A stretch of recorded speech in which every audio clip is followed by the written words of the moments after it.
ओम देव सदा परभवान अभीष्टतो तीर्थास्पदां विरञ्चनुत्य शारण्यं प्रत्याहारं ब्रह्मपाल्भवाजपूतं वन्दे महापुरुषते अर्घ्यं हत्यवक्ता सदु ससत सुरभिस्थिराजलक्ष्मी धर्माष्टादिवर्षः यदा गातिरण्यं वन्दे महापुरुषते शरणारव्यन्दम श्रीमत्सरोर्यमाकुश्चकृशापम मत्स्याख्यन्तं विलोपाल्वलाभं लक्ष्मीलयं परममङ्गलमात्मरूपं वन्दे महापुरुषते शरणारव्यन्दम यद्गोपिका विरजग्निपरितती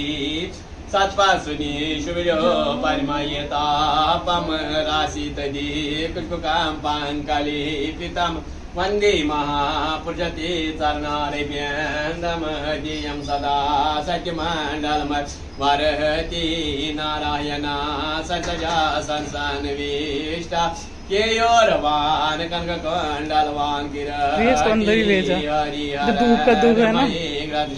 चक्रात्रामलैत्यष्टकं पट्यापं ओम समुरमचे संप्रापिते लिविले छन्दं करो नमस्कारानाभ्यां जन्मशतसवर्षवर्षमं सच नमस्कारं करोमि हनुमानहनुमानरोदातैरतनानहनुमानरोदानैनं क्रियाहीनं विधिनं त्रयहीनं मन्त्रहीनं यद्गतमं पूर्णमस्तु देव सायत्राणि सायत्रस्यां सत्वः